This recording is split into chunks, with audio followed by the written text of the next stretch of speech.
sueltos en el aire, en medir la cantidad de contaminantes que estaban ahí, suspendidos. Y ese proceso nosotros lo llamamos ignición. Y lo llamamos ignición por una sencilla razón, y es que como ya los contaminantes estaban dispersos en el aire, existía la posibilidad de que los contaminantes fueran absorbidos por nosotros mismos, y ese proceso de traslado de los contaminantes desde el aire hasta nuestros pulmones se llama ignición. Pero entendemos que la mayoría de esos contaminantes fueron arrojados por una fuente. Bien, el procedimiento que vamos a ver a continuación es un procedimiento donde vamos a evaluar solamente, es importante que lo tengan en cuenta, lo que vamos a evaluar es el protocolo oficial en todo el mundo para evaluar cómo se emite o la cantidad de contaminantes que emite una fuente fija puntual. Y entonces por eso este procedimiento se llama muestreo en fuente, es decir, directamente en la fuente. ¿Listo? Y entonces lo que nosotros vamos a hacer básicamente pues es obviamente medir la cantidad de contaminantes que están arrojando por un ducto o una chimenea, que corresponde obviamente a lo que nosotros denominamos una fuente fija puntual. Aquí es importante decirles que esto solamente es una parte del problema. Recuerden que nosotros tenemos básicamente tres tipos de fuente. La fuente móvil, en el cual básicamente ustedes hicieron un procedimiento a través de la opacidad para calcular la emisión. La fuente fija dispersa o difusa, para la cual no existe un protocolo. Entonces no existe un criterio o un muestreador específico de lo que nosotros normalmente hacemos en esos casos donde hay fuentes fijas puntuales, dispersas o difusas, pues es calcular factores de emisión, siendo algo pues, relativamente, digamos, en exploración ese proceso. Y lo que sí tenemos definido es cómo evaluar la fuente fija puntual. ¿Listo? Entonces, este procedimiento se basa justamente en eso, en determinar el nivel de emisiones que están saliendo a través del ducto o chimenea. En esta parte del proceso lo que a nosotros nos interesa es obviamente evaluar todas las características de la emisión, y para evaluar esas características de emisión es importante tener en cuenta dos cosas que van a ser claras aquí. La primera de ellas es que para evaluar la emisión lo que nosotros vamos a hacer es literalmente hacer un orificio en la pared de la chimenea, y a través de ese orificio vamos a introducir una sonda de muestreo que me va a permitir caracterizar la emisión. Bueno, en ese proceso, y antes de que continuemos, es importante que analicemos una cosa que va a ser clave en este asunto. Cuando nosotros, el proceso que vamos a hacer a continuación es un proceso que ya hicimos, lo hicimos en el río. En el río lo que hacíamos básicamente era dividir el río en varias zonas, y en cada una de esas zonas hacíamos unas mediciones específicas.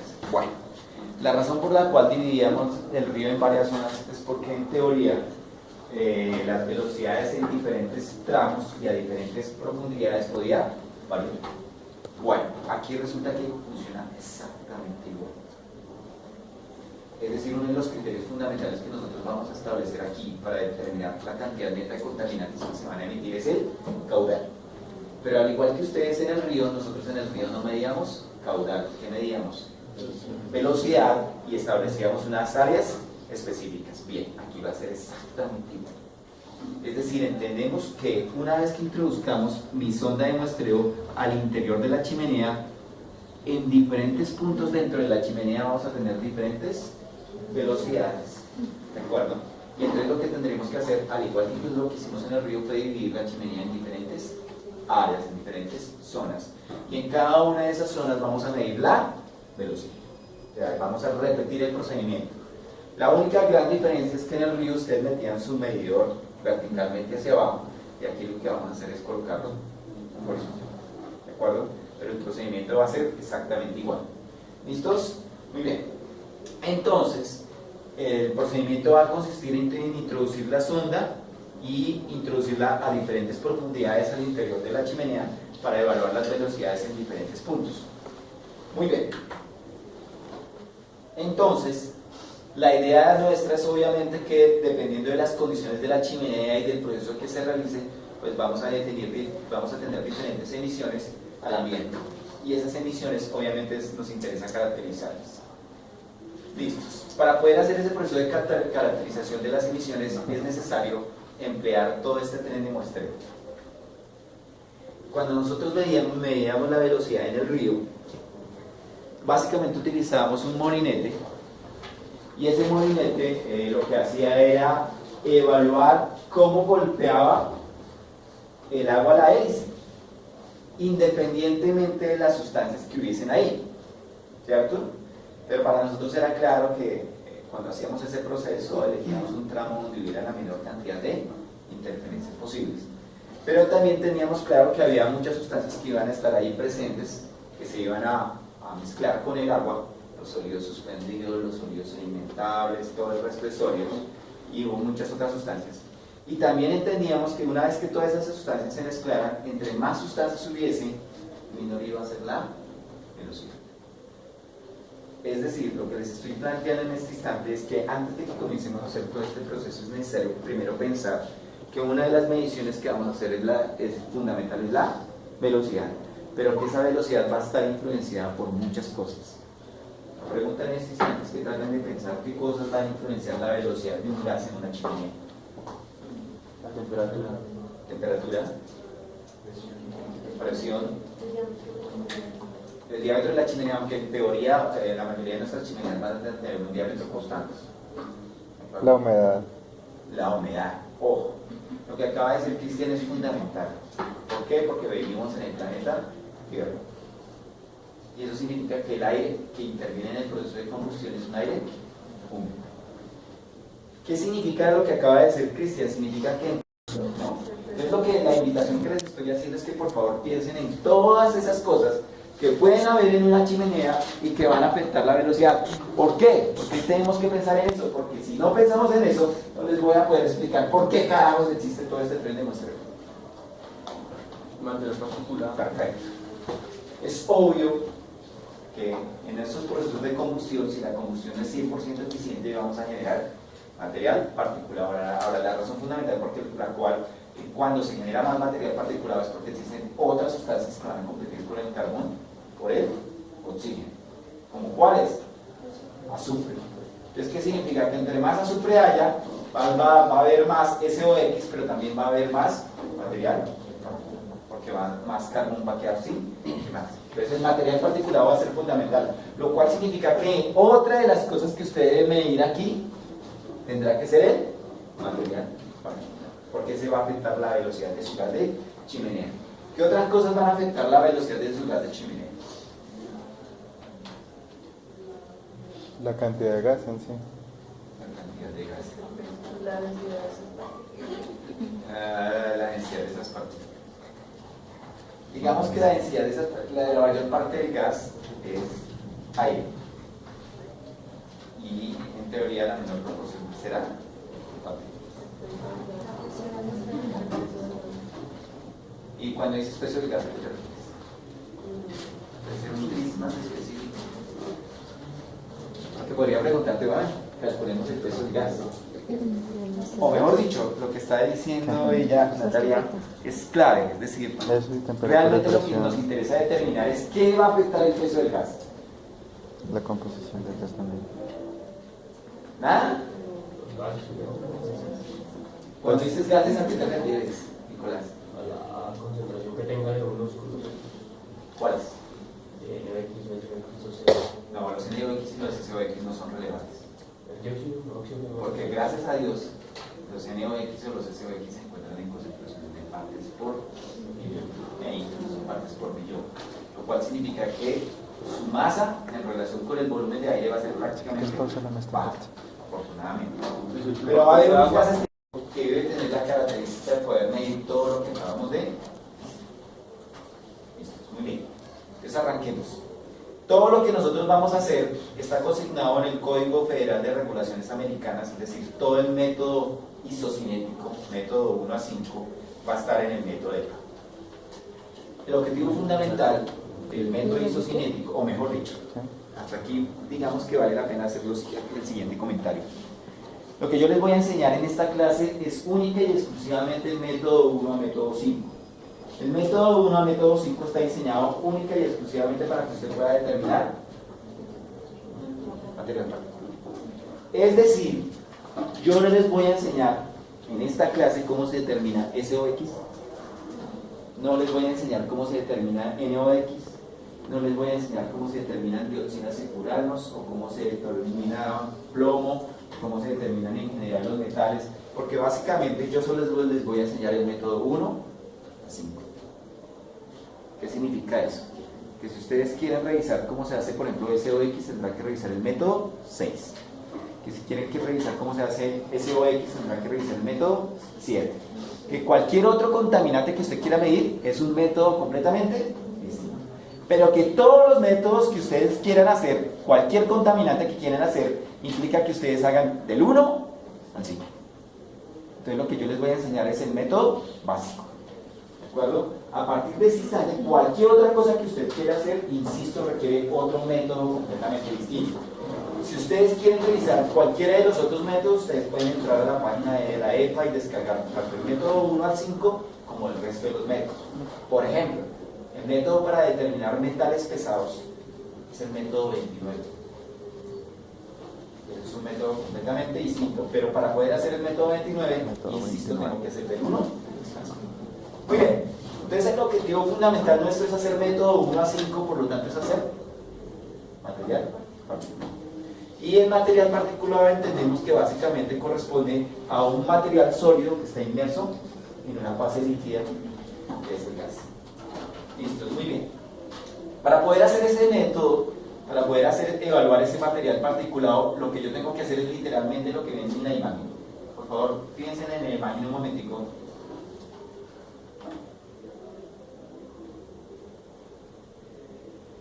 Listos. ¿Qué vieron? Lo que vieron es que él podía arrastrar de manera sencilla todo el tren de muestreo. Bien, el tren de muestreo nuestro, que pesa toneladas, está colgado sobre un riel y todo ese equipo, todo el tren de muestreo está conectado mediante un patín al riel, lo cual significa que yo puedo desplazarme fácilmente. ¿Qué les acabé de decir al principio? Les dije que para que yo pudiera medir, hacer el método isocinético, tendría que meter mi sonda en diferentes puntos, porque en cada uno de esos puntos habría diferentes velocidades. Entonces, eso es lo que vamos a hacer. Muy bien, para poderlo hacer, este es el tren de muestreo. ¿Listos? Este tren de muestreo está constituido básicamente por los siguientes elementos. Aquí en la punta del tren de muestreo es la unidad más importante para poder hacer el monitoreo isocinético, que es la boquilla. Lo que nosotros vamos a hacer en esta clase es hacer todo el procedimiento para llegar a calcular el diámetro de la boquilla. ¿De acuerdo? Y para eso tendremos que desarrollar método 1 a método 4. Cuando hayamos hecho método 1 a método 4, es decir, cuando ya podamos identificar la boquilla, una boquilla específica, con esa boquilla sí podremos hacer el método 5, que es el método isocinético. ¿De acuerdo? Y ahorita vamos a explicar en qué consiste el método isocinético. Muy bien, entonces, la muestra va a ingresar por esta boquilla y va a ingresar a través de esta sonda de muestreo. ¿Listos? Esta estructura que ustedes ven aquí representa la pared de la chimenea. ¿De acuerdo? Y una vez que la muestra pasa por la boquilla y pasa por la sonda de muestreo, va a ingresar a esta unidad que nosotros denominamos caja cañón. Pues vamos a explicar por qué razón está así. Pero la parte importante de este asunto es que esta unidad contiene este dispositivo que es un portafiltro, lo cual significa que en esta unidad, ¿qué va a ocurrir? ¿Qué vamos a medir? Listo. Yo les acabo de decir, Cristian acaba de decir, que uno de los parámetros que va a afectar la velocidad es el material particulado. Y aquí, en esta unidad, lo vamos a pretender. ¿Cierto? Muy bien. Tan pronto salimos de esta unidad, el gas sale de esta unidad, pasa a esta caja, la cual tiene hielo, por lo cual se denomina caja fría. ¿Qué va a ocurrir en este proceso? ¿Se va a condensar qué? Ojo, en la clase pasada nosotros hablamos de que lo único que se condensa son los vapores. Nosotros nosotros no podemos condensar gases porque los gases no son fácilmente condensables. Entonces lo que se va a condensar es vapor de agua. Y Cristian acabó de decir que otra de las cosas que va a influenciar la velocidad es ¿qué? La humedad. Entonces en esta unidad que se denomina caja fría vamos a condensar la humedad o vamos a retirar la humedad. No todo el proceso se realiza por condensación. Muy bien, listos. Resulta, y aquí viene una parte importante de este proceso, que los fluidos, todos los fluidos hacen la vaina fácil, hacen la cosa fácil.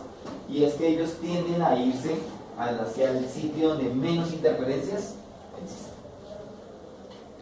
Entonces resulta que para que la muestra pueda ingresar aquí por la boquilla, pase por la sonda de muestreo y atraviese la caja caliente y se meta en la caja fría, para que yo pueda hacer que la muestra ingrese por todo este proceso, tengo que utilizar una bomba de muestra. Porque de lo contrario jamás voy a lograr que la muestra. ¿Listos? Muy bien, tan pronto yo inicio la bomba de vacío, en ese instante va a comenzar a pasar aire a través de todo este sistema. ¿Listos? Ya acabamos de decir que cuando el aire atraviesa la caja caliente se eliminan las partículas. Y cuando el aire atraviesa la caja fría se elimina la humedad. Lo cual significa que cuando el aire llega a la bomba de vacío llega completamente seco. Lo cual significa que la base de cálculo que yo voy a hacer es una base seca. Ustedes vieron en balance cómo construir, hacer cálculos en base seca. ¿De acuerdo hasta acá? Muy bien, listos. Entonces, esta unidad que ustedes ven aquí se va a encargar de medir el volumen de aire que atravesó todo mi sistema. ¿Por qué? Porque entendemos que el volumen de aire es el parámetro más importante para evaluar la concentración de mi contaminante. Ustedes esta semana están haciendo PM10. ¿Cómo el resultado final de la concentración de PM10 cómo se calcula? Masa de partículas sobre volumen de aire absorbido. ¿Cierto? El 3 gases, ¿cómo se calcula? Masa de COX o de NOx sobre volumen de aire absorbido. Entonces, todas las mediciones que nosotros vamos a hacer dependen del volumen de aire. Muy bien, esta unidad que ustedes ven en este tren de muestreo se encarga de eso, de medir el volumen de aire. Solo que el volumen de aire que llega aquí está completamente seco. Por lo tanto, esta unidad se llama medidor de gas seco.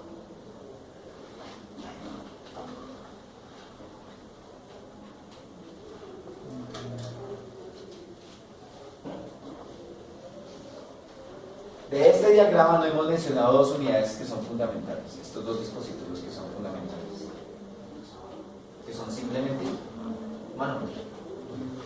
Bien. Arranquemos por el principio. En la parte de arriba, es decir, en lo que va a ir dentro de la chimenea, yo les mencioné que estaba la boquilla, que estaba la zona de muestreo, pero no les mencioné que justo debajo de esa estructura, en realidad al lado, está la unidad más importante de este muestreador. Es la unidad que me va a permitir calcular la velocidad del gas de chimenea. Y digo calcular porque ella no mide velocidad. Lo que mide es caída de presión. ¿De acuerdo? Esta unidad que nos permite medir esa caída de presión se denomina tubo pitot. ¿Listos?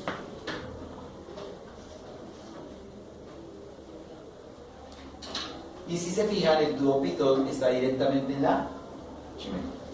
Por lo tanto, insisto, me va a permitir calcular la velocidad del gas de chimenea. Esta unidad que ustedes ven aquí ya solamente me está midiendo la velocidad con que el gas entró a mi sistema e hizo todo este trayecto. ¿De acuerdo? Por lo tanto, este manómetro es el que me va a permitir medir la caída de presión en el medidor. Muy bien, ¿estamos hasta acá? Bueno, vamos a ver la siguiente imagen. Lo que van a ver a continuación es el proceso que hace la muestra una vez que ingrese. Pero para eso es necesario que tengan en cuenta esto.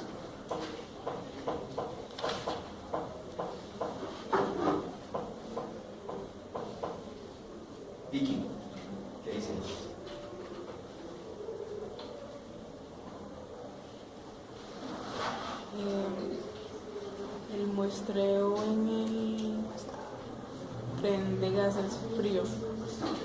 Separa material particulado y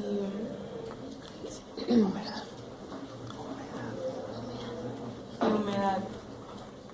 Así que ellos pueden ser calculados y la tasa de emisión.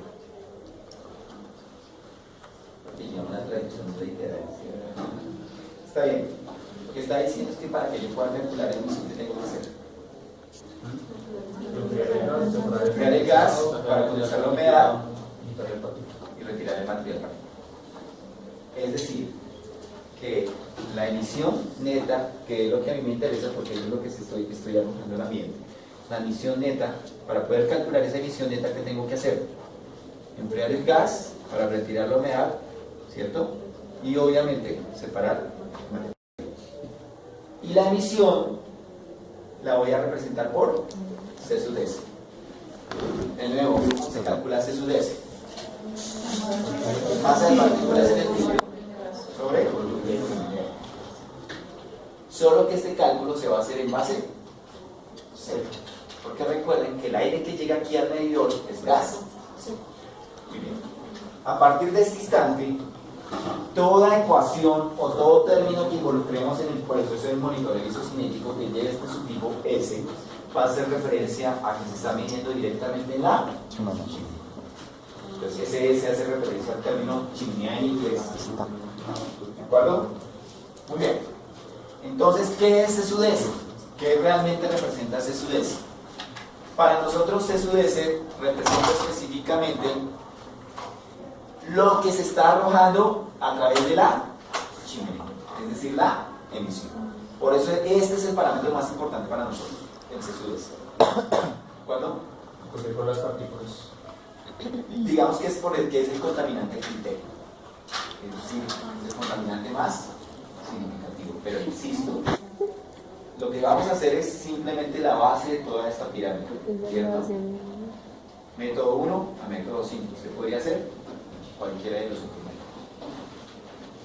Para poder hacer este método, para poder medir este C sub S, es fundamental o es imprescindible que el monitoreo sea ISO. ¿Sí? ¿De acuerdo? Bueno, voy a intentar explicarlo a ver si me funciona la cosa. En este momento lo que ustedes vieron es una imagen ampliada de la zona de muestreo que está metida dentro de la chimenea. Y lo que ustedes están viendo fue la unidad inicial que mencionamos del tren de muestreo, que fue la boquilla. Por favor, quiero que miren esta imagen y que me digan qué ven.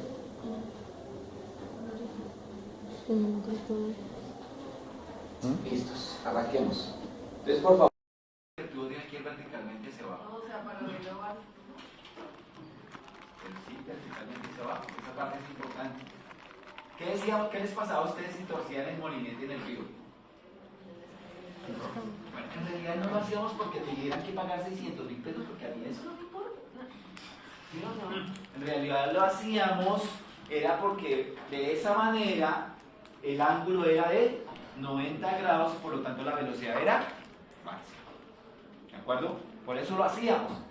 Aquí la idea es básicamente lo siguiente: si yo llego a torcer mi boquilla, ¿qué va a pasar? Que las partículas van a chocar contra la boquilla y obviamente eso implica cambios en la velocidad. Entonces yo mismo estaría alterando la velocidad. Entonces lo que dice Natalia, si parezca no, es importantísimo. El tubo, la boquilla tiene que entrar verticalmente hacia abajo y literalmente verticalmente hacia abajo. ¿Más querías decir, Natalia? En serio, es importantísimo lo que ella acaba de decir. Es uno de los criterios más importantes para hacer monitoreo de sostenimiento. ¿Alguien ve algo más?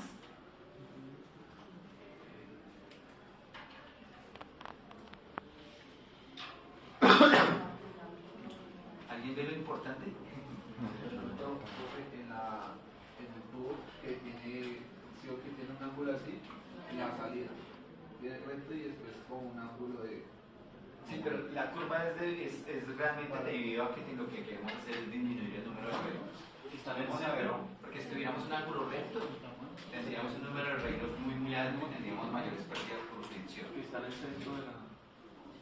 ¿Que esté en la mitad del centro del medio? No, yo les acabo de decir que voy a meter la sonda en varios puntos.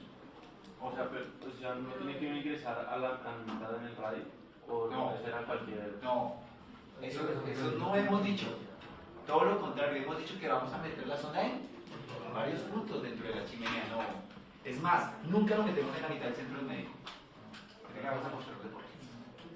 ¿El tamaño de las partículas que entran? No, en realidad eso es, digamos que hacer un punto rojo grande y hacer un punto blanco chiquito, en realidad lo que está mostrando es que tenemos diferentes tamaños de partículas. Que digamos de la misma forma que está saliendo al de la chimenea, se está entrando en el tubo. Bueno, más o menos. Digamos que para los efectos de que tengo que terminar la clase hoy, vamos a seguir. Solo entran las partículas que están en el diámetro de la boquilla. Solo esas partículas entran. Pero eso tiene una implicación gigantesca. Para que eso pueda ocurrir hay que hacer una vaina súper especial. ¿Qué les acabo de decir? Que si yo hiciera algo aquí en todo mi tren de muestreo, las partículas nunca entrarían. Les acabé de decir eso. Entonces, ¿qué hice para que las partículas entraran? Encendí una bomba de vacío, ojo. Y aquí viene la parte más importante de todo este cuento. Y es que lo que yo estoy haciendo con la bomba de vacío es hacer una velocidad aquí adentro. Es decir, estoy succionando con una velocidad. Y la parte más importante de este proceso es que la velocidad con que yo estoy succionando en la bomba de vacío tiene y solo puede ser igual. ¿Y qué acaba de decir? Que la razón por la cual hago varios puntos, ¿cuál es? Porque entendemos que en diferentes puntos dentro de la chimenea voy a tener diferentes velocidades. Entonces, ¿qué es lo primero que yo tengo que hacer antes de llegar a esta fase? Antes de que ocurra esto. Tendré que medir en cada punto cuál es la velocidad. Para que después, cuando yo ya tenga mi boquilla, pueda absorber a esa misma velocidad. Muy bien, esto que acabamos de decir es la base de lo que se denomina monitoreo isocinético, que significa a la misma velocidad. Muy bien, muchachos. Lo que acabo de decir Natalia, aquí está hoy, lo que acabo de decir Natalia es que si absorbemos a la misma velocidad, ¿qué va a pasar? Va a pasar que solo estas partículas que estén en el diámetro de la boquilla van a entrar a la boquilla. Bueno, vamos a hacer el supuesto contrario. Vamos a hacer el supuesto en el cual usted comienza a graduar su bomba de vacío, porque esa es otra parte clave. Significa que en la realidad significa que yo puedo variar la velocidad de vacío. Entonces vamos a imaginar que yo absorbo a menos velocidad de la que el gas está saliendo. ¿Qué pasaría? A menos velocidad.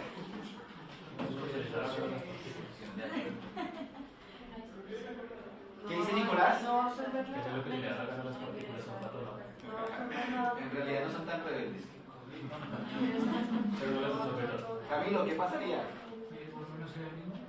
El volumen. Recuerda que nuestra base fundamental de medición son las partículas. Catherine, ¿qué pasaría? Yo creería que habría como aglomeración de partículas, por lo que no se succionan a la misma No, velocidad. la aglomeración de partículas es un proceso que ocurre a condiciones de presión y temperatura específicas. Por ejemplo, nosotros consideramos que estamos en una chimenea y que obviamente las temperaturas van a ser muy altas, por lo tanto no se va a favorecer el proceso de aglomeración.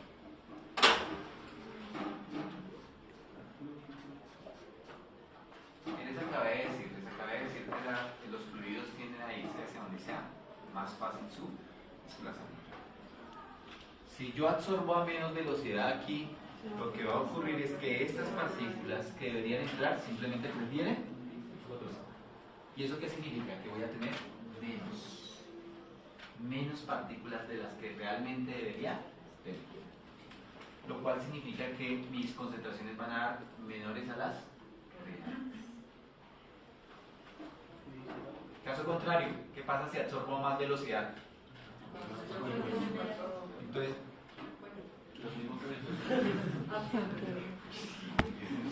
absorbe más de lo que debería absorber, lo cual significa que voy a tener más material particulado del que debería tener. Por lo tanto, para que yo haga un muestreo representativo, ¿qué tengo que hacer? Absorber a la misma velocidad. Entonces, muchachos, claras aquí lo que voy a decir. Nosotros en realidad cuando hacemos un monitoreo isocinético hacemos dos monitoreos. En el primer monitoreo hacemos desde el método 1 hasta el método 4. Para hacer método 1 a método 4, ¿qué hago? Simplemente lo que voy a hacer es medir la velocidad. Es decir, lo que primero hago es saber cuál es la velocidad en cada punto. Y después, cuando voy a hacer método 5, ¿qué hago? Ya sé cuál es mi boquilla, porque no con cualquier boquilla puedo hacer isocinético. Ya sé cuál es mi boquilla y ahí sí, en ese proceso sí voy a comenzar a variar la velocidad de la bomba de vacío. Es decir, en el monitoreo preliminar 1 a 4, lo único que hago que es medir la velocidad en cada punto.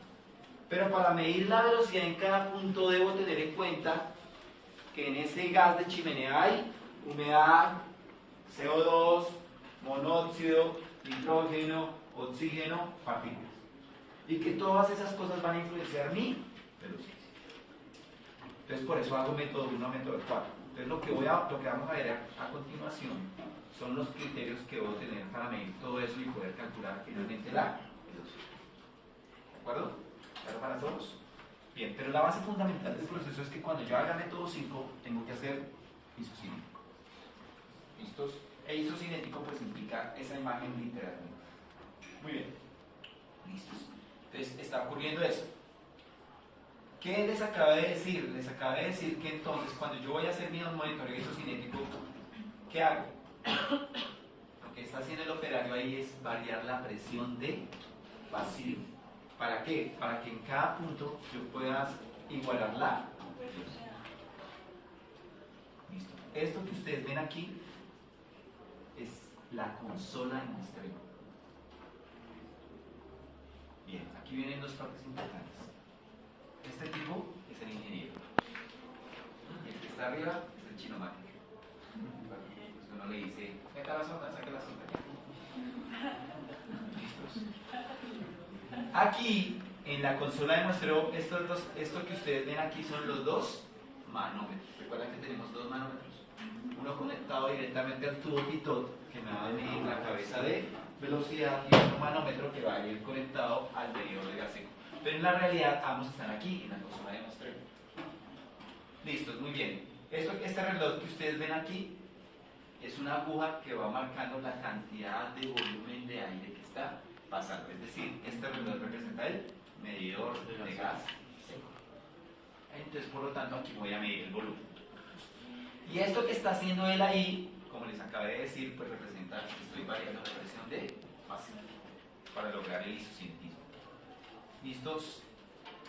Muy bien. Además de esto, y aquí viene una parte importantísima del trabajo que vamos a hacer. Todo el proceso que yo voy a hacer implica que yo mida temperaturas. Bien. Yo tengo que garantizar que mi sonda está caliente, mi sonda de muestreo esté caliente. Tengo que garantizar que mi caja caliente, ¿cierto? Tengo que garantizar que mi caja fría, ¿cierto? Y obviamente tengo que medir la temperatura de la chimenea, porque obviamente todas mis mediciones van a depender de esa temperatura. Muy bien, entonces aquí en esta caja de control, aquí no lo alcanzamos a ver, pero aquí en la parte superior está un display en donde yo puedo ir mirando todas las temperaturas que necesito. En realidad son varias. Listo, muy bien. Y todo este sistema funciona gracias a la corriente eléctrica. Entonces la consola de muestreo tiene que estar conectada a la corriente eléctrica. Muy bien, además de eso, aquí hay una parte importante de este proceso. Digamos que todo este tren de muestreo, para que todo este proceso ocurra, aquí dentro, gracias a que ustedes se pueden dar cuenta que aquí él está variando la presión de vacío, Lo cual en términos sencillos significa que aquí también dentro de la consola está la bomba de vacío. Lo cual significa que esta consola pesa un burro, porque ahí está todo. Está la bomba de vacío, está el medidor de gas seco, están los manómetros, está prácticamente todo el sistema de medición, está aquí en esta unidad. Y obviamente, ¿qué significa? Que para que esta bomba pueda ser vacío significa que yo mediante una manguera debo tener conectado la consola a la chimenea, que es lo que nosotros denominamos cordón umbilical. Listo, muy bien, entonces ahí ustedes ven cómo él está variando la presión de vacío. Muy bien. Listos, ¿qué les acabé de decir? Que lo primero que voy a hacer es determinar la velocidad, pero que para poder hacer la velocidad necesito hacer método 1 a método. ¿Listo? Entonces lo que vamos a explicar a continuación es qué es cada método. ¿Listos? Y entonces vamos a explicarlo de manera general y después vamos a comenzar a detallar método por método cada caso. La primera parte del proceso. Cuando yo llegué al río, cuando ustedes llegaron al río, eligieron su tramo, lo siguiente que hicieron fue tirar una cuerda de lado a lado del río. Y esa cuerda representaba la sección transversal. Y dijimos que tirar la cuerda de manera adecuada era una de las principales fuentes de error. O sea, no hacerlo, no colocar la cuerda de manera que fuera completamente transversal, pues iba a ser una fuente de error porque íbamos obviamente a tener más área de la red. Bien. Resulta que nosotros no podemos tirar una cuerda de lado al lado de la chimenea, porque literalmente se echamos. ¿De acuerdo? Pero tendremos que desarrollar un procedimiento técnico para garantizar que cuando usted meta la sonda, cada vez que usted meta la sonda al interior de la chimenea, la sonda va a entrar completamente horizontal. Bien, en la clase, en el quiz del sábado, ustedes deberán responderme cómo van a hacer eso. ¿Listos?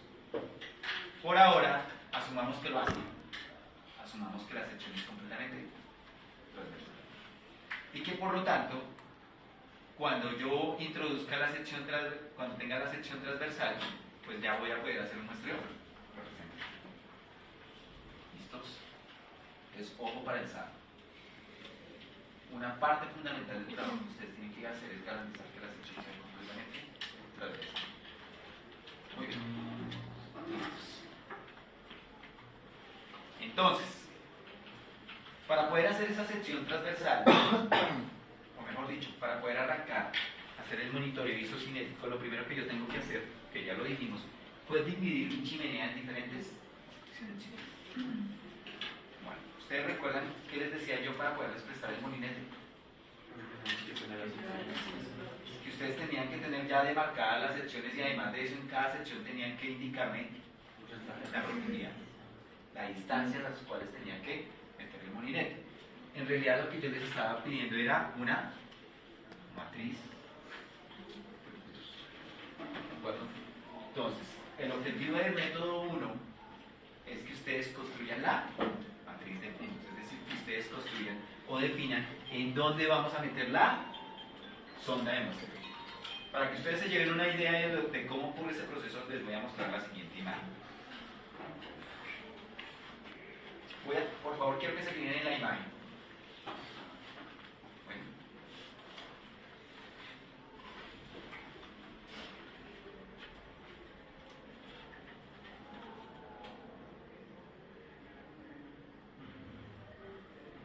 ¿Qué vieron?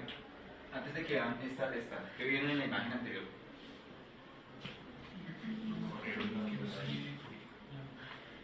¿Cómo era la matriz de puntos?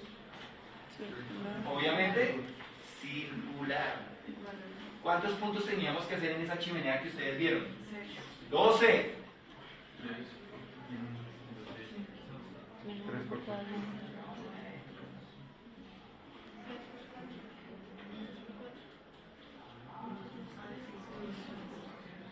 ¿Y qué más vieron? Que tenían que tener 2 orificios de muestreo, no uno. ¿Lo vieron o no lo vieron? Sí, yo les dije. Está bien, otra vez, cámara lenta. Metemos la sonda al primer punto, segundo punto, tercer punto, deberíamos meterlos a los otros 3. ¿Y qué hicimos? Sacamos la sonda el otro orificio de muestreo en una chimenea circular deberá estar a 90 grados. Decreto 945 de 1995 establece que las chimeneas en Colombia deben tener por lo menos 2 orificios de muestreo. Y eso fue lo que hicieron. Primero hicieron la medición por el primer orificio y luego sacaron la zona y van a hacer la medición. ¿Listos? Una pregunta. ¿Qué condiciones debe tener el orificio para que el aire o, digamos, el aire ambiente no entre y me modifique mi velocidad? O sea, debe estar sellado. En realidad la condición, el orificio tiene que ser muy pequeño, pero en realidad lo que uno tiene que hacer como técnico es que cuando vaya a hacer la medición tiene que sellar el orificio. O sea, mete la sonda pero tiene que sellar el orificio. Hay varias maneras de hacerlo. Lo que nosotros normalmente hacemos en Colombia es que compramos estopa, que es como residuo de tela, ¿cierto? Y lo que hacemos es tan pronto metemos la sonda de muestreo, cubrimos el orificio con la estopa para evitar perturbaciones de aire. Porque si no, ahí estaríamos haciendo turbulencia. Listos. Muy bien. Entonces fíjense que, por ejemplo, lo que vamos a ver en método 1, a ver si alcanzamos hoy, lo que vamos a hacer en método 1, no creo, pero lo que vamos a hacer en método 1 es decir cómo carajos hicimos para crear esta matriz de puntos. O sea, cómo llegamos a determinar que eran 12, ¿por qué no 8? ¿Por qué no 24? ¿Por qué no más? Entonces lo que vamos a ver hoy es cómo definir esta matriz de puntos, a ver si logramos hacerlo. Listo, muy bien. Ese era método 1. Método 1 era definir cuántos puntos y dónde iban a ir ubicados esos puntos.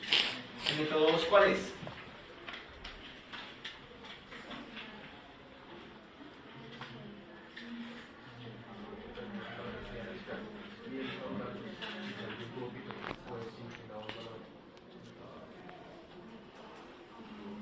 El método 2 simplemente es medir la velocidad.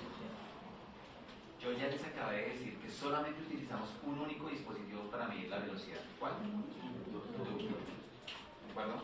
Y ese tubo pitot pues tiene forma de S y es el que usted ve ahí al fondo. ¿Lo ven? Bueno, si no lo ven, ya lo vemos de cualquier manera. Este es el tubo pitot. Si ustedes se fijan, el tubo pitot es un dispositivo independiente de la sonda de muestreo. Y el tubo pitot está conectado única y exclusivamente a un manómetro, no hay nada más. Pero ojo, esta semana y la semana pasada fui a revisar cómo medían caída de presión los estudiantes de estudios, que un lado del manómetro estaba conectado al sistema y el otro lado del manómetro estaba conectado al sistema de orificios. Y entonces, ¿qué estábamos midiendo? Bien, de nuevo, este es un manómetro, ¿de acuerdo? Este lado del manómetro, aquí ya está, ¿qué representa? Este lado representa la velocidad con que el gas está saliendo, porque el gas sube e impacta directamente aquí. Por lo tanto, el otro lado del manómetro, ¿qué representa? El ambiente, es decir, la presión atmosférica. ¿De acuerdo? ¿Claro para todos? Listos, muy bien.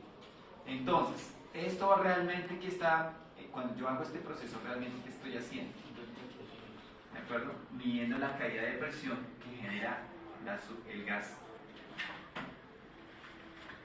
como entra al tubo pitot. Vamos a verlo rápidamente.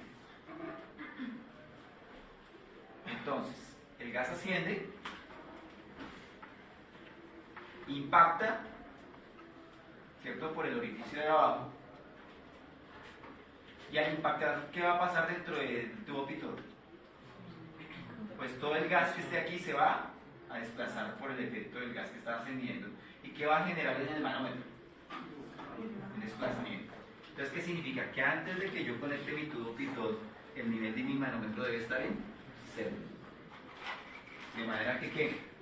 Cuando el aire impacte, ¿qué va a ocurrir? Que se desplaza. Ahora, dependiendo de la velocidad del gas, va a ocurrir esto. ¿Sí lo ven? Entonces, este cambio en el manómetro, ¿qué representa? o mejor dicho, ¿a qué es proporcional? A la velocidad. A la velocidad. Entre más alta sea la velocidad, sencillamente más se va. ¿De acuerdo?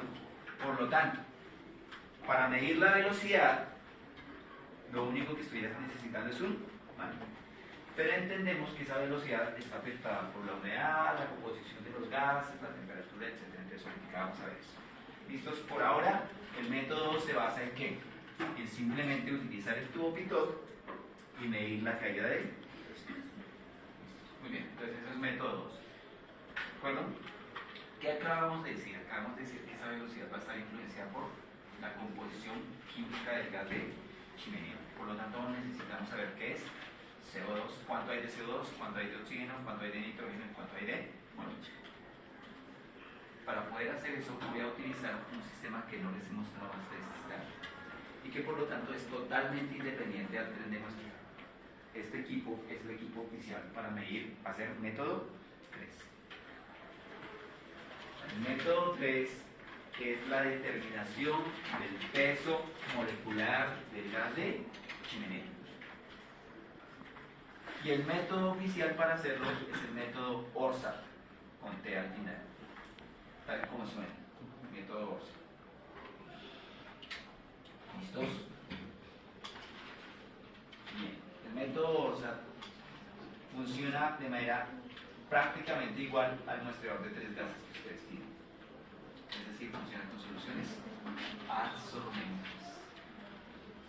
Muy bien. En el método ORSA básicamente hay 4 dispositivos, 4 tubos, si los quieren mirar así. Este primer tubo que ustedes ven aquí es una bureta, que como cualquier bureta sirve para medir ¿qué? Volúmenes. Los otros 3 tubos restantes son burbujeadores, insisto, muy similares a los que ustedes tienen en 3 gases. El primer burbujeador contiene una solución de hidróxido de potasio que me sirve para absorber CO2. El segundo burbujeador contiene una solución de pirogalol que me sirve para absorber oxígeno. Y el tercer burbujeador contiene una solución de cloruro cuproso que me sirve para absorber oxígeno. Por lo tanto, no hay solución absorbente para. Si asumimos base seca, estableceremos como base de cálculo que el 100% del gas de chimenea es oxígeno, nitrógeno, CO2 y monóxido. Como con estos 3 burbujeadores podremos medir los 3 gases, la diferencia será ¿Para qué era la bureta? para medir los volúmenes de los 3.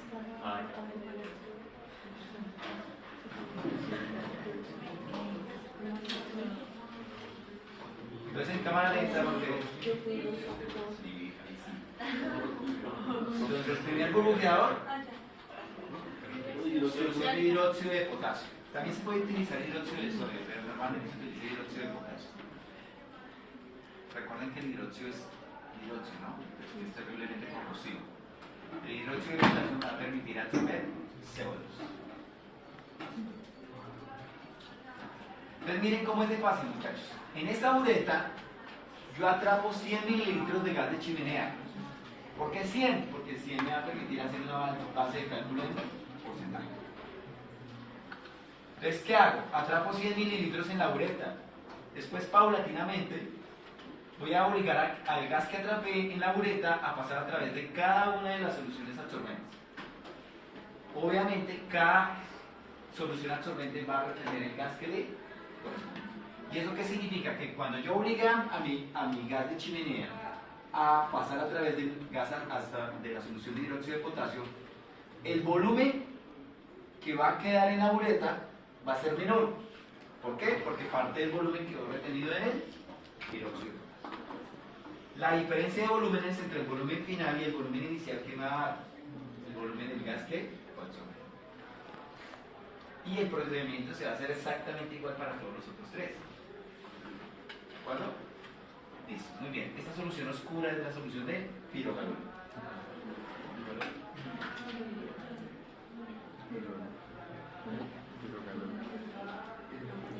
Y obviamente me va a permitir absorber oxígeno.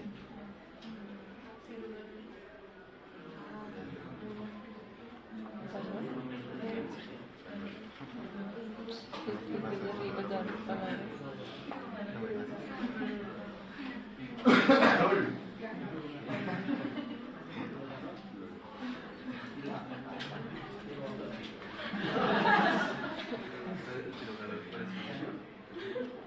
Entonces, kilogalón nos permite absorber oxígeno. Y la última solución absorbente es de cloruro cuproso. EGNAR, ¿cuál es la fórmula química del cloruro cuproso? Química chimba de 10º grado. Alexa, ¿qué sabes? ¿Para qué levantó la mano entonces? ¿No? No sé,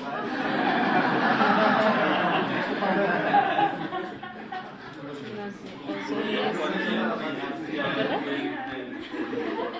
CUCL. ¿pero solito? Cloruro. El cloruro es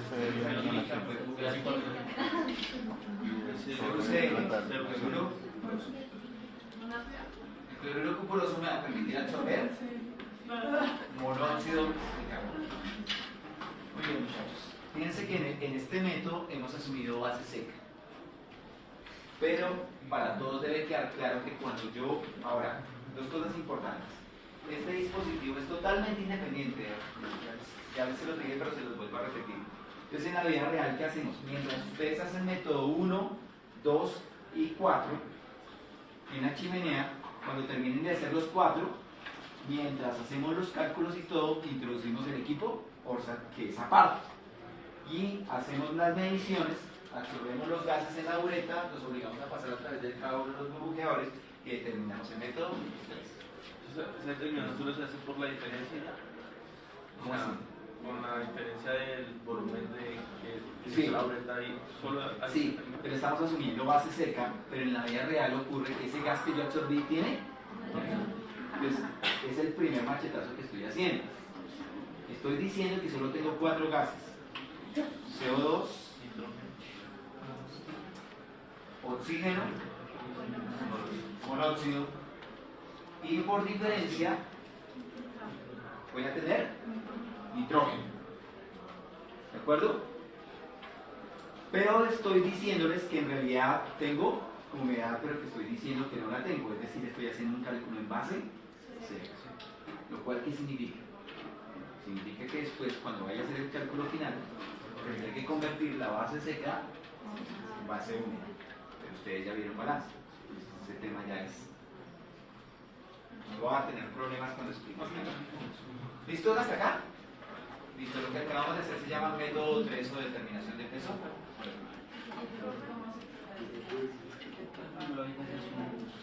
Para todos. Entonces les estaba explicando que yo tengo que... Esta es una caja totalmente independiente y entonces aquí hay un dispositivo que me va a permitir conectar mediante una manguera el equipo a la chimenea. Directamente a la chimenea. Normalmente se hace directamente, se puede hacer indirectamente, pero normalmente lo que hacemos es conectarlo directamente. Entonces aquí lo que hago es absorber el gas y obligarlo a quedarse aquí en la bureta. Ahora debo tener toda la precaución de cuando absorba el gas, que el volumen de gas que absorba sea 100 mililitros para que la base de cálculo sea más fácil. Por ejemplo, si absorbo 100 mililitros y el volumen de CO2 es 15, yo puedo decir directamente que el porcentaje de CO2 es 15 porque mi base de cálculo fue 100.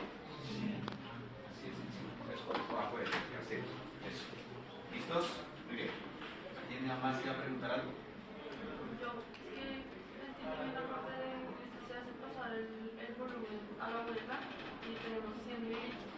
Sí. ¿Cómo hacemos para, digamos, si solamente se va, si hay 3 tubos, ¿sí? El primero se coge el del monóxido, que es el No, siempre en orden se hace primero dióxido. Dióxido, listo, tenemos los 100 y se hace la resta para tener el volumen del dióxido. Pero A ver, la idea es básicamente la siguiente. Yo tengo aquí un dispositivo que básicamente es un frasco nivelador que funciona con el principio de vasos comunicantes. Entonces, ¿qué hago? Como esta bureta está conectada simplemente al frasco nivelador, ¿de acuerdo?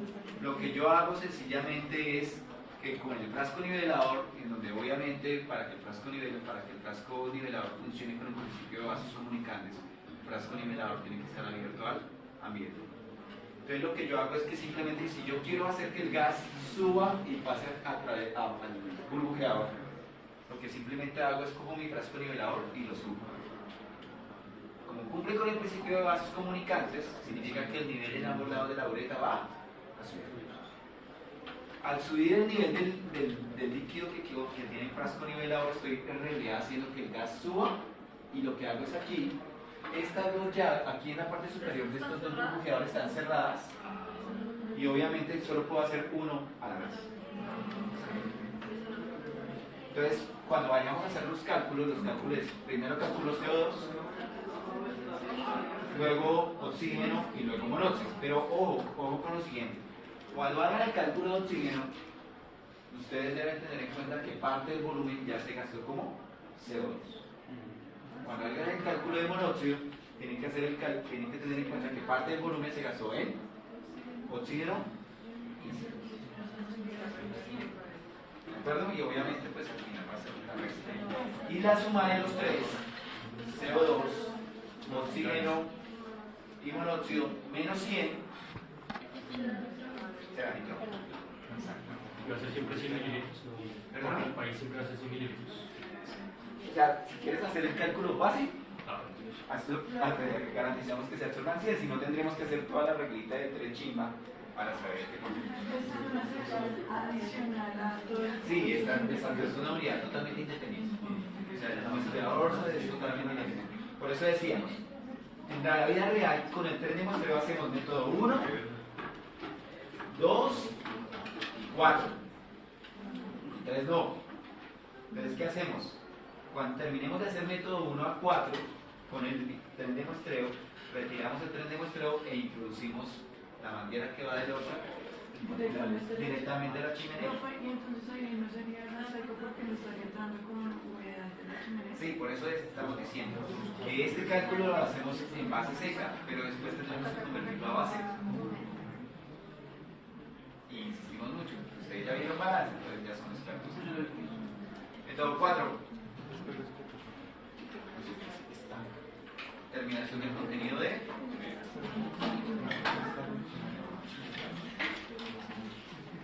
Por favor, quiero que miren esa imagen.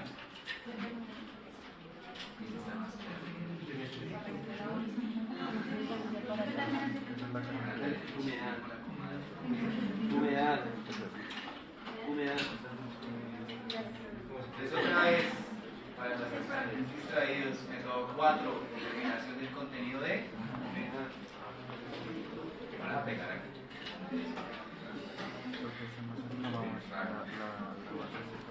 Listo, entonces la determinación del contenido de humedad la hacemos en la caja fría. En la caja fría, y aquí viene una parte importante de este proceso. Dentro de esta caja fría tiene que haber un termómetro. Y ese termómetro debe estar marcando todo el tiempo, idealmente 0 grados centígrados. Para garantizar que haya. Ahora bien, en la mayoría de los casos resulta que la condensación no ocurre de manera sencilla y hay que inducirla. Y para inducirla lo que hacemos es que originalmente, antes de que arranque el monitoreo, en estos tubos que son exactamente iguales que los burbujeadores que ustedes tienen de 3 gases. Es decir, vamos a tener una entrada con el tubo más largo que va hasta la solución y un tubo más corto que simplemente es la salida para ir al tubo más largo de la siguiente sección. ¿Listos? Entonces, para facilitar o para garantizar que haya condensación, originalmente en el burbujeador 1 y en el burbujeador 2 colocamos 100 mililitros de agua destilada y deshidratada. Eso me va a permitir que obviamente después sea más fácil la condensación. Bien, está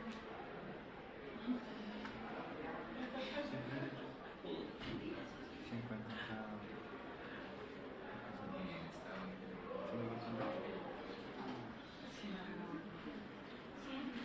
100 mililitros. Miren así. En el burbujeador 3 colocamos una trampa. Miren, para los efectos del cuento es vacío el burbujeador 3. Y ojo, aquí viene una parte importantísima. Yo debo garantizar al máximo que toda la humedad sea retenida.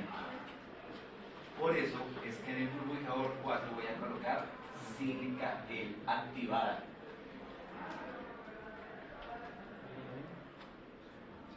Sílica gel. Ahora, si ustedes recuerdan, ¿qué hacíamos para retirar la humedad de estos filtros? Un desecador que contenía ¿qué? Entonces en realidad sí utilizamos un desecador. ¿De acuerdo? Bien. Ojo. Burbujeador 1, 100 mililitros. Burbujeador, 100 mililitros de agua. Destilada ionizada. Burbujeador 3, funciona como trampa. Burbujeador 4, 100 gramos de sílica. Bien. Si ustedes garantizan la temperatura, vamos a conseguir que toda la humedad se retenga en la caja fría. Con eso estaremos listos para corregir el método 3. Recuerdan que lo hicimos en base seca. Entonces, con este dato estaremos listos para corregir el método 3 y por lo tanto para calcular el contenido de humedad del gas. Esto hay que pesar o saber ¿sí? cuánto agua Por supuesto. y en la sílica cómo hace. ¿Qué te dije? ¿Que colocamos qué? Sí, nada de la mesa. Exactamente. Y en los burbujeadores 1 y 2. Entonces, el gran tropel de este método, ¿cuál es? Yo necesito el total de agua, ¿sí o no? Y entonces el gran tropel es medir, o mejor dicho, sumar mililitros del burbujeador 1 y 2 más gramos del burbujeador. Ese es el gran tropel. ¿Por qué? Porque a la gente se le olvida que vive en el planeta Tierra y que lo que estoy midiendo es un gas.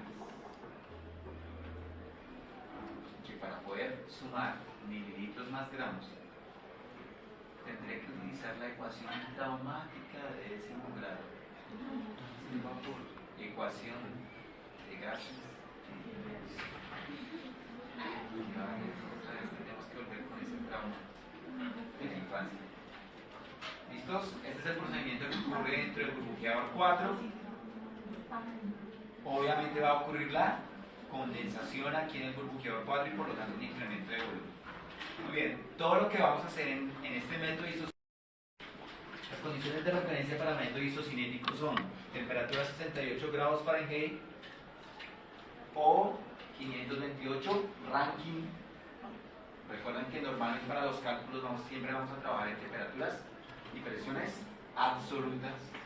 Y las presiones la temperatura absoluta para el sistema inglés es Rankine. Entonces 68 Fahrenheit o 528 Rankine o 20 grados centígrados o 293 Kelvin. La presión absoluta para el sistema inglés van a ser 29.92 pulgadas de mercurio o 760 milímetros de mercurio si estuviéramos utilizando el sistema internacional. ¿Listos? Muy bien. Voy a intentar en los 3 minutos que me quedan explicar una cosa que es extremadamente importante de lo que voy a hacer ahora. Bueno, el objetivo fundamental nuestro es poder calcular realmente la cantidad de emisión que se está generando a través de la chimenea y eso lo voy a hacer a través de un proceso que ustedes conocen como carga. ¿Cómo calculan la carga? Caudal por concentración. Caudal por concentración. Aquí lo vamos a hacer exactamente igual. Entonces, la emisión neta al ambiente va a ser eso, el producto de la carga por la concentración. Muy bien. Si estuvieran atentos a la clase, ¿qué significa QSD? Y no me van a decir estándar.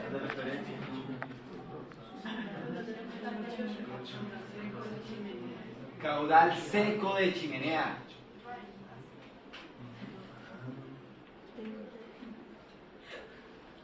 Oh, recuerden que el volumen de aire que medimos en la chimenea es aire seco. Por eso el caudal que vamos a calcular es caudal seco. ¿Qué es el UDS? Ya habíamos dicho que era la emisión de la chimenea. Que obviamente, fundamentalmente vamos a trabajar en sistema inglés, por eso este término va a corresponder a las unidades inglesas. ¿Cuáles? ¿Cuáles son las unidades inglesas para expresar carga?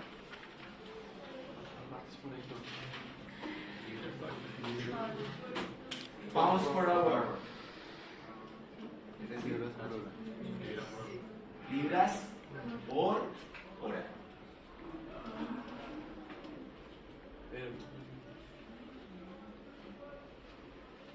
Entonces este cálculo que me va a permitir establecer la masa de partículas que se están emitiendo por cada hora de operación de la planta. Es decir, nos están mostrando la verdadera emisión. ¿Claro para todos? Listo, muy bien. Entonces, en estos segundos que me quedan, voy a intentar explicar de manera rápida por lo menos el principio del método 1.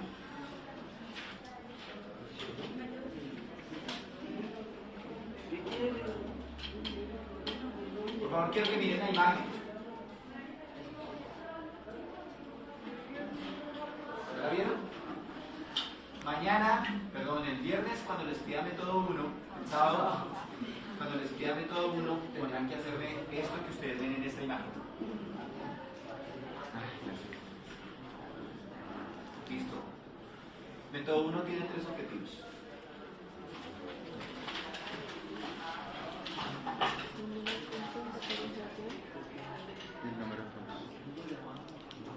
Bueno, ustedes ya vieron, el objetivo general era determinar la matriz de... Pero para determinar esa matriz de puntos hay que hacer algo que es elemental, que es lo primero que uno tiene que hacer. Lo primero que tiene que hacer es establecer si el sitio cumple para hacer. En realidad lo que estamos diciendo es que no en cualquier chimenea se puede hacer monitoreo ISO. No en cualquier chimenea. Nosotros ya vimos el primer criterio para que no se pudiera hacer ISO sin ella. Ya lo vimos. Que el flujo fuera turbulento. Bueno, entonces ya vamos a ver eso. Entonces el primer objetivo para el método 1 es establecer si el sitio cumple. Vamos a ver, vamos a intentar en lo que me queda de clase explicar eso. El segundo objetivo es obviamente determinar el número de puntos y el tercer objetivo es determinar su localización. Esos son los 3 objetivos fundamentales. Vamos a intentar hacer el primero porque es el más importante. Entonces, primera condición para hacer muestreo isocinético: flujo, laminar y costal. ¿De acuerdo? Hay varias razones por las cuales no, en la vida real ocurre que la mayoría de las chimeneas no tienen ese flujo laminar, sino tienen el flujo turbulento, porque normalmente tenemos sistemas de inyección de aire que lo que hacen es perturbar el flujo. Ahora, muchachos, ¿entienden por qué no podemos hacer isocinético acá en estas condiciones? Porque si yo metiera mi sonda en este punto, pues sale muy nada. ¿De acuerdo? ¿Eso qué significa? Significa que la masa o la contaminación que se mediría serían radicalmente. ¿De acuerdo? Entonces, eso. Esta sería una condición importantísima. ¿De acuerdo? ¿Quién genera ese flujo turbulento? Lo puede generar un inyector de aire o lo puede generar un dispositivo de control como esto que es una cámara de sedimentación, que son uno de los dispositivos de control que ven. Ahora, quiero que miren esta imagen y con esa imagen terminamos. Que ven en esa imagen, que no sean puntos blancos.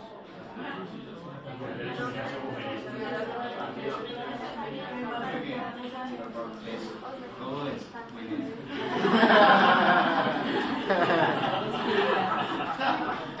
Todos hablan. No, es eso que dijeron. Necesitamos unas alturas mínimas. Por favor, antes de que se vayan, quiero que miren esta imagen y con eso terminamos. Por favor, fíjense en la imagen. Voy a tratar de hacerlo en cámara lenta para que se den cuenta.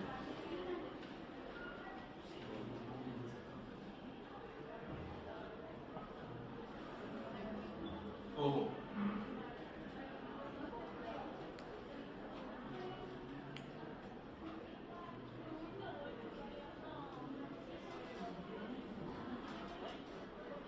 Listo, ¿qué es el 2 y el 8? Que para que yo logre que a pesar de que en el inicio de mi chimenea tenga un flujo turbulento, si yo logro garantizar que por encima del punto de disturbancia haya 8 diámetros, ¿cierto? Hasta el orificio de muestreo, y por encima del orificio de nuestro haya 2 diámetros, yo puedo garantizar que mi flujo se vuelva la mitad. Eso es lo que ustedes vieron. Es decir, que quiero estas alturas mínimas. Ojo, si no se cumple con el criterio de 2 diámetros por encima y, aunque el I es un condicional, y no se cumple con 8 diámetros por debajo del orificio de muestreo hasta el punto de disturbancia, no se hace monitorización. ¿De acuerdo? ¿Por qué? Porque con esa altura tan pequeña, pues nunca vamos a garantizar que el flujo se torne la mitad. Entonces, estas alturas mínimas me van a garantizar. ¿Listos? Muchachos, nos vemos el sábado a las 11 de la mañana con ustedes.